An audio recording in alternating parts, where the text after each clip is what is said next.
Sa nakaraang video ay natapos tayo kung saan ay nais ng tapusin ng ating bida ang kanyang pakikipaglaban sa Heavenly Sword Supreme gamit ng kanyang angking bilis at lakas. Kaya naman nang sumugod ito ay inihanda niya ang kanyang malakas na atake at ito ay ang Nine Heavens Arts 9th form, Thunderblade Clone, at maging ang matanda ay naghanda din ng kanyang pangsagot na atake at ito ay ang Heaven Calling Perfect Sword, Heaven-Filled Thunder. Ngunit nang magawa na niyang bitawan ang kanyang malakas na atake, ay bigla naman itong napahinto dahil sa ang kanyang blade ay tuluyan ng nawasak dahil sa lakas ng kanyang atake. Sa nangyari ay masaya naman siyang sinabihan ng matanda na kung sakaling makaligtas pa siya ngayong araw, ay maari niya siyang puntahan muli ngunit dapat ay gagamit na ito ng espada. Subalit sabi nito habang papasugod kay Yonjuka, ay hindi nito alam kung posible pa ba para sa kanya ang mabuhay. Sa nangyari ay nabigla naman ang dalawa sa nakikita nilang tagpo sa lugar ng ating bida at ng Heavenly Sword Supreme. Naiinis naman si Yonjuka sa nangyayari at napapatanong na kung sa ganito na lamang ba magtatapos ang lahat, ngunit bago pa tumama ang atake sa kanya ng matanda ay agad naman itong nakaiwas. Nang matapos na may sigawan ng Heavenly Sword Supreme ang kanyang pag-atake, ay nagtataka naman ito dahil sa ang batang kanyang kalaban ay bigla na lang nawala. Sa kabilang banda sa Mount Wufeng hideout, ay nagawa ng may likas ang ibang mga miyembro ng kuta sa kalapit na nayon. At ngayon ay naghahantay na lang sila sa pagbabalik ng ating bida sa kanilang Harmony Pavilion, matapos ay napatanong naman ang isa na kung nasa maayos lamang ba kaya ang ating bida. Maging si Sobek ay napapatanong na din sa kanyang labis na pag-aalala na paano kung may hindi magandang mangyari sa kanya. Napilit naman siyang pinapakalma ni Cheon at sinabi na magiging ayos lamang ito dahil sa malakas siya. Nang bigla naman na nagsalita ang kanilang pinuno at sinabi na hindi dapat sila naghahantay lamang dito kaya naman ay sinabi niya sa lahat na magtutungo sila doon upang tumulong, na sinang-ayunan naman ito ng kanilang ikalawang kapatid sa bandido at sabi pa nito na sa pakiramdam niya ay nahihiya siya dahil sa naghahantay lamang sila dito, kaya naman ay kahit anong mangyari, ay kapag nagtulong-tulong sila ay maaring malaking tulong ito para kay Yonjuka.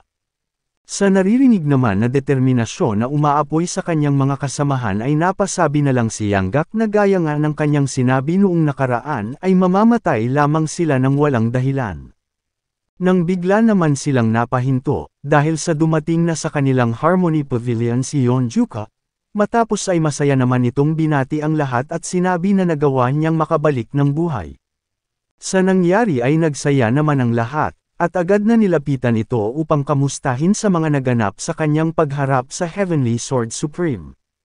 Kahit na hindi nito nagawang matalo ang Heavenly Sword Supreme, ay para sa 10 Wufeng elites na despiradong naghahantay sa kanyang ligtas na pagbalik, ay ang kanyang kaligtasan ay ang mas importante kaysa sa kung ano ang magiging kakalabasan ng kanilang naging labanan.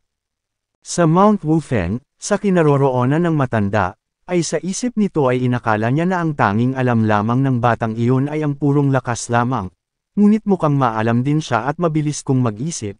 Bukod pa doon ay hindi madaling maiwasan ang kanyang atake para sa ganung kalapit na distansya, at totoong may mga kakayahan ito upang patunayan ang kanyang pagkakakilanlan bilang ang bihasang bandido ng Mount Wufeng. Sabi pa nito na hindi niya alam kung anong family art ang kanyang natutunan, ngunit kung hahawak ito ng espada at hindi ng isang blade at magawang sanayin pa ang kanyang sarili, ay madali lamang na maaabot nito ang level ng 10 martial masters, ngunit mas nakakasigurado siya na mas malalampasan niya pa ang bagay na iyon. Matapos ay sinabi naman nito kay Soma na babalik na sila sa kanilang Heaven Sect, ngunit sabi naman nito na ang kanyang paghihiganti ay hindi pa tapos. Sinagot naman siya ng kanyang lolo na maaring hindi pa nga ngunit ang batang iyon ay hindi parte ng Yum cult, at malinaw naman kung sino ang nanalo sa kanila, kaya naman ay wala ng rason pa upang manatili ng matagal sa lugar na ito. Bagamat sa isip nito ay labis siyang nagtataka, kung gaano ba magiging malakas ang batang iyon, kapag gumamit na siya ng isang espada. Sa lugar naman ng Mount Wufeng hideout, ay may bigla naman na dumating at sinabihan ang mga ito na kailangan nilang lumabas sa lugar na ito. Sa nangyari ay napatanong naman ang kanilang ikalawang kapatid sa bandido na kung ano naman ang dahilan ng mga ito. Sabi naman ni Yamyong na ang Baekse Merchant Union ay dumaan sa kanilang teritoryo habang ginagwardyahan ng Waryong Manor na kamakailan ay pinagbawalan nila na dumaan sa buong Green Forest, at ang isa sa mga ito ay ang kaparehas na tao na kanilang nakaharap noong nakaraang wala sila. Sa nangyari ay nagalit naman ang kanilang pinuno at napasabi na kung anong lakas ng loob ng mga ito na ipakita ang kanilang mga pagmumuka sa Mount Wufeng. Kaya naman ay sinabihan niya ang iba pa na kung ganun ay magtutungo sila upang linisin ang mga dumi na dumating, dagdag pa niya na kung ano pa ang kanilang dapat na ikatakot kung halos kaharipan na nila ang galit ng Heavenly Sword Supreme, kaya naman ay pagpipire-piresuhin nila ang Waryong Manor sa maliliit na parte. Nang makabalik naman si Ryoshi mula sa itaas ng Mount Wufeng, ay napapatanong naman siya na kung saan naman patungo ang mga ito at mukhang hindi kailangan ng mga ito ng pahinga. Dagdag pa niya na ang lugar na ito ay mukhang mas abala kumpara sa kanilang headquarters dahil sa ang mga pangyayari sa lugar na ito ay hindi natatapos. Isang araw bago ito, sa Waryong Manor, sa dakong labas ng kagubatan, ay sa isip ni Leon Bok ng Baekse Merchant Union ay napapasabi siya na hindi siya dapat na nagpunta pa dito. Dahil ang kapitan na si Yon Buso ay nagsabi sa kanila na mayroon itong paraan upang wasakin ang hindi pagpapahintulot sa Waryong Manor na dumaan sa Green Forest, ngunit sinunod niya ito at nagtungo sa lugar na ito nang hindi man lamang nag-iisip, kaya naman ay napapatanong siya na kung gagana kaya ang plano ng isang iyon, nang bigla naman na dumating ang kanyang kanina pa na hinahantay.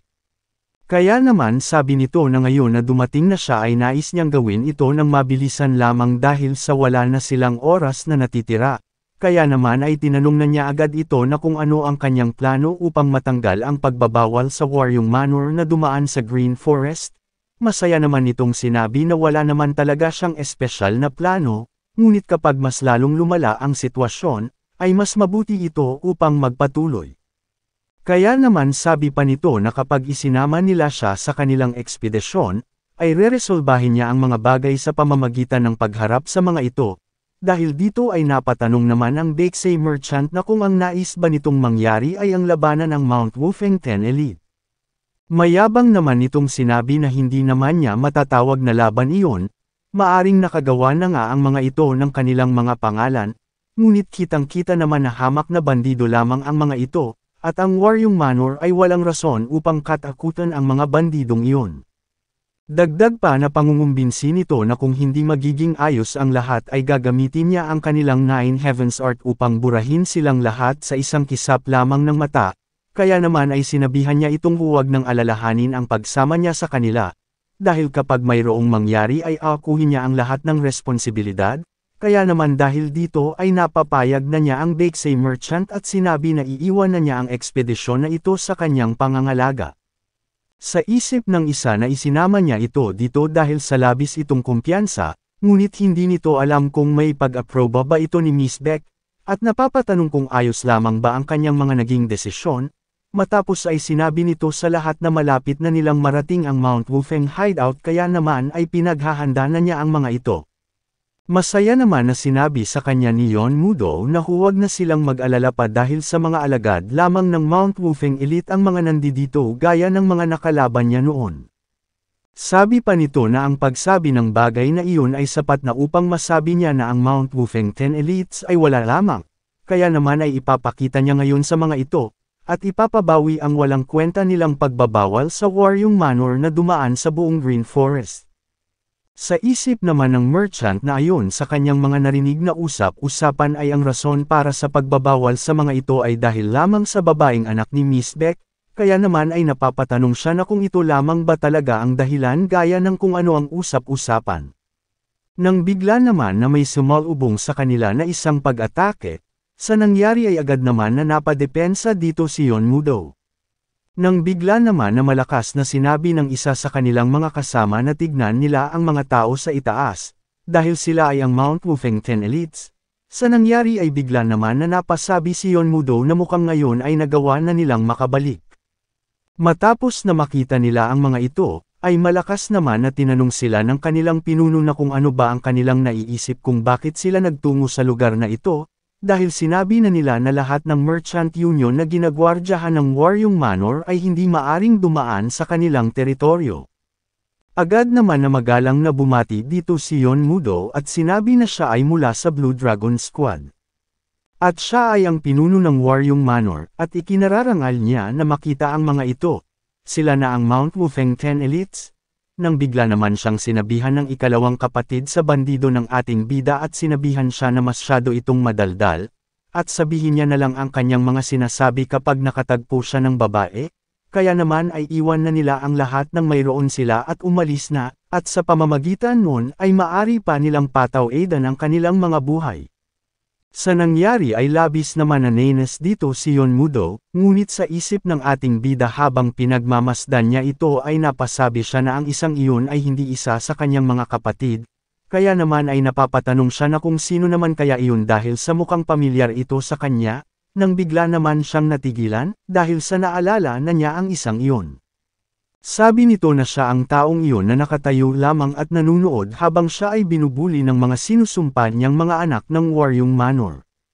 At dahil sa galit naman ni Yon Mudo ay agad naman na binunot nito ang kanyang sandata at sinabi na sinubukan niya na magbigay sa kanila ng kaunting respeto ngunit mukhang nasayang lamang ang lahat ng iyon sa kanila. Dagdag pa nito na ang kanilang dakilang Waryong Manor ay hindi luluhod para lamang sa mga maduduming bandido na kagaya nila. Nang bigla naman na nag-umpisang kumilos ang ating bida, at agad na sinugod ang kapitan ng Waryong Manor na ng ahas na hindi sumunod sa kanyang iniutos na pagbabawal sa mga ito na dumaan sa kanilang mga teritoryo sa Green Forest. Nang makita naman ni Yon Mudo ito, ay labis naman siyang nagulat dahil sa taglay nitong hindi kapani-paniwalang bilis, nang bigla naman na sinabi sa kanya ng ating bida na ang Waryong Manor ay kailanman ay hindi naging dakila. Matapos ay nakatikim naman siya kay Yon Juko ng malakas na sampal. Sa nangyari ay bigla naman itong napatumba sa di kalayuan, kaya naman ang magawa nitong makabawi sa pinsalang kanyang natanggap, ay masaya naman siyang inaasar ng ating bida na mukha yatang napaluhod niya ito ng ganun lamang kadali. Sa nangyari ay nagalit naman si Yon Mudo at sinabi niya sa kanyang mga kasama sa Blue Dragon Squad na kung ano pa ba ang kanilang hinihintay. Magmadali na silang tapusin ang mga bandido na ito, matapos ay agad naman na din na sumugod sila patungo sa kinaroroonan ng ating bida. Nang bigla naman na sumugod din ang Mount Wufeng 10 Elites at sinabi na kung sa tingin ba nila ay hahayaan nilang mangyari iyon, dahil silang lahat ay haharap sa kanila.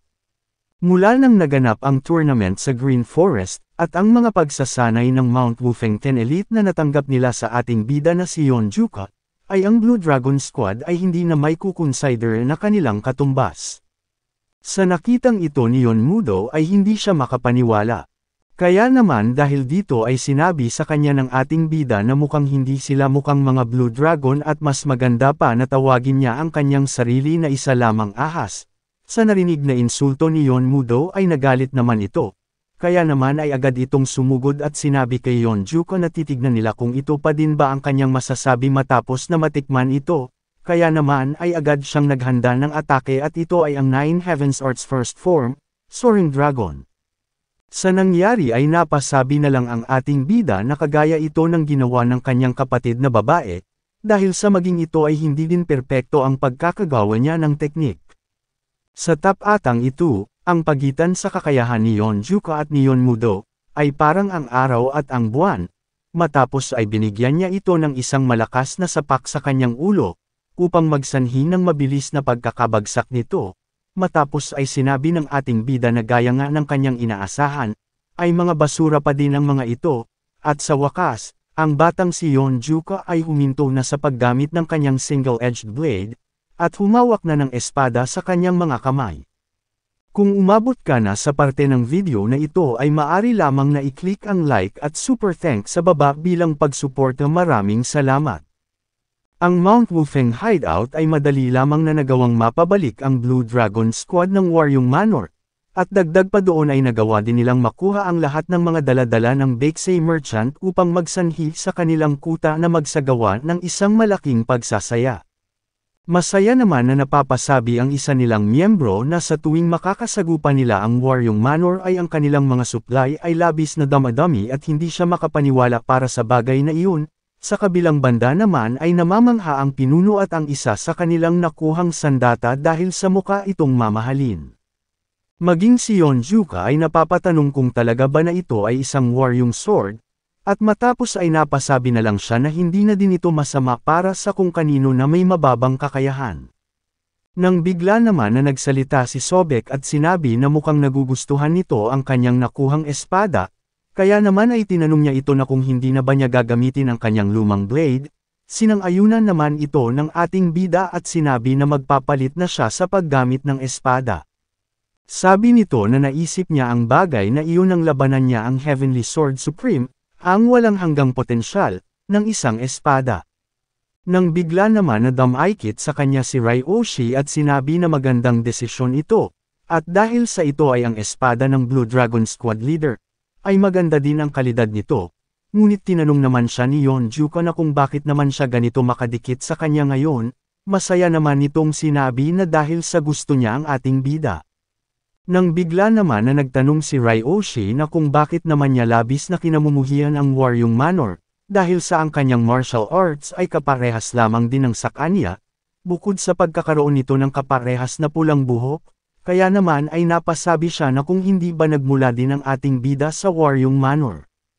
Ngunit hindi naman sumagot dito si Yonjuka, at bigla na lang na malungkot na napayuko, kaya naman sa isip nito na base sa kanyang reaksyon ay maaring may kung ano ang nangyari ngunit ayaw nitong sabihin sa kanya, kaya naman sabi nito na kung ganun ay sa tingin niya ay wala na siyang magagawa pa kung hindi ang alamin ng siya na lang mismo. Nang bigla naman na nagsalita si Sobek at sinabi na si Yonjuka ay ang pinaka-batang anak ng Waryong Manor, ngunit ang mga bastardong iyon, ay inabuso nila at ikinulong ang ating bida ng walang dahilan, bukod pa doon ay nabuli siya sa lugar na iyon ng mahabang panahon. Sa nangyari ay tinanong naman ni Ryoshi na kung talaga ba na nabuli siya sa Waryong Manor at kung kailan at kung gaano katagal at kung bakit siya. Nang magsasalita pa sana si Sobek ay pinahinto naman na ito ni Yonjuka. Dahil sa wala naman ng punto ang pag-usapan ang mga patungkol sa mga nakaraan. Kaya naman ay tinanong niya si Ryoshi na kung ano naman ang dahilan ng kanyang pagpunta sa kanilang Mount Wufeng hideout. Na sinigundahan naman ng kanilang pinuno dahil sa nais din niyang itanong ang bagay na iyon, at tinanong kung ito ba ay dahil sa ginawang pagbabawal ni Yonjuka sa pagpasok ng Waryong Manor sa Green Forest ay nagsanhi ng problema, at kung ang Heaven-Destroying Demon ba ay inutusan siya na pahintuan si Yonjuka, sabi naman nito na hindi ganon ang dahilan, dahil sa gusto lamang nito na matignan ang kanilang sitwasyon. Sabi naman dito ng ating bida na isang magandang balita, ngunit kahit paanong sabihin ng kanyang ama ay hindi pa din niya babawiin ang pagbabawal sa mga ito. Sabi naman ni Ryoshi na hindi nito alam ang buong detalye ngunit kung ito ang sitwasyon ng ating bida, ay wala siyang rason upang sabihan siya na bawiin ang kanyang utos sa pagbabawal. Malakas naman na sinabi ni Sobek na dahil sa ang Green Forest ay binigyan sila ng permiso, ay kailangan nila na gumawa ng paghihiganti sa Waryong Manor. Na sinang-ayunan naman ng kanilang ikalawang kapatid sa bandido at sinabi na ito ay ang espiritu ng kanilang kapatiran. Kaya naman ay kailangan nilang maghiganti sa mga taong hindi tinrato ng maganda ang kanilang Yonjuka, at ilubog nila ang mga muka ng mga ito hanggang sa hindi na makita pa ang kanilang mga muka. Dahil sa mga narinig na ito ni Ryoshi, ay napatanong naman ito sa ating bida na kung ang head patrol ba ay talagang ganito pinapahalagahan ng kanyang bagong pamilya. At kung ang mga bagay ay ganito, ay hindi ba mas maganda na kung gagawin nila ang kanilang gagawing paghihiganti ng tama? Sa nangyari ay napalingon naman dito si Yonjuka, matapos ay masaya nitong sinabi na tutal ay ang mga bagay ay sa ganito na nauwi, ay kailangan nilang maghiganti sa tamang pamamaraan. Makalipas naman ng ilang mga araw matapos na mangyari ito, ang 9 great sects, at ang lahat ng mga kilalang mga clan ng Orthodox sect, ay nagsama-sama sa luyang, at ito ay nang matapos na matanggap ang pagpapatawag upang alarmihin ang buong Orthodox Alliance. Kaya naman kung gusto mo na masubaybayan ang ating kwento ay i-open mo lang ang notification bell pagkatapos mo na mag-subscribe.